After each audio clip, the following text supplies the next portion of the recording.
હું શું કહું, આટલામાં દાંતનો ડોક્ટર કયો સારો છે? શું થયું તા દાંતના? અરે છોડો ને, મને કઈ નહીં થયું. મારા ભાઈની વાત કરું છું. આ તો ઓછા બચકા ભરે ભાઈ લોકોના. અરે મજાક નહીં કરતી, ખરેખર એને દાંતમાં દુખાય છે. હા તો એને એમ કે 5-6 દિવસ આરામ કર, શાંતિથી સરસ થઈ જશે. જાતે ખોટો ખર્ચો કરવાની જરૂર જ નહીં. 4-5 દિવસ દુખાય, એને રોજ નોકરી નહીં જવાનું? હા નહીં બાજુ, એ તો દરરોજ નોકરી જાય, એકદમ સિદ્ધાંતવાદી છે. લખી રાખજે, આ રીતે એ નોકરી કરશે ને તો એનો શેઠિયો એક દિવસ ખૂબ પાછળ જશે. મેં તમને ખાલી એટલું પૂછ્યું કે દાંતનું ડોક્ટરનું દવાખાનું કયું સારું, આટલું બધું ભાષણ આપવાની જરૂર નથી. હા તો તમે જંગલમાં રહો છો, ત્યાં આજુબાજુ સારું દાંતનું દવાખાનું નહીં? અમે જંગલમાં નહીં રહેતા, તમારા કરતા તો સારી જગ્યાએ જ રહીએ છીએ. આ તો સારી જગ્યાએ બતાવી દેવાનું, અહીંયા શું લેવા આવું છે બતાવવા? એ તો બતાવવા આવવાનો જ હતો, અને 4-5 દિવસ રહેવાનો છે ખરા. ઓ અહીં રહેવા આવે છે એમ નતો તો? એટલે 5 દિવસ રહીને બતાવીને જાય એટલે મારા મગજના ડોક્ટરને બતાવવા જવા. તમારે તો એમે જરૂર છે બતાવવાની.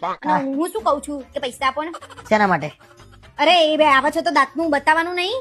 આ તો મારા ઓલે નહીં આવતો, એને દુખે છે અને નોકરી કરે છે ભાઈ, તો એનો ખર્ચો એ જાતે કરી શકે. માથું દુખે તો જીજાજી, પેટમાં દુખે તો જીજાજી, કઈ બી થાય જીજાજી. મારો ભાઈ તો કોઈને નહીં નડતો ને જેટલો તમને નડે છે. આ તો મને જ નડે, એ મારો હાળો છે, બીજા બધાનો નહીં. હા તો તમારા પૈસા ના આપવા હોય તો ના આપો, મને ખબર તમે ક્યાં મૂકો છો.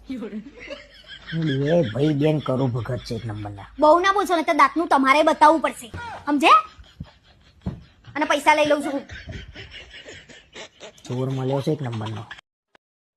હેલો માય યુટ્યુબ ફેમિલી, તો કેમ છો બધા? તો મારી પોસ્ટ, રીલ્સ અને કોમેડી વિડીયોઝ તમને સારા લાગતા હોય તો પ્લીઝ લાઇક, શેર અને કોમેન્ટ કરીને મારી ચેનલને સબસ્ક્રાઇબ કરજો.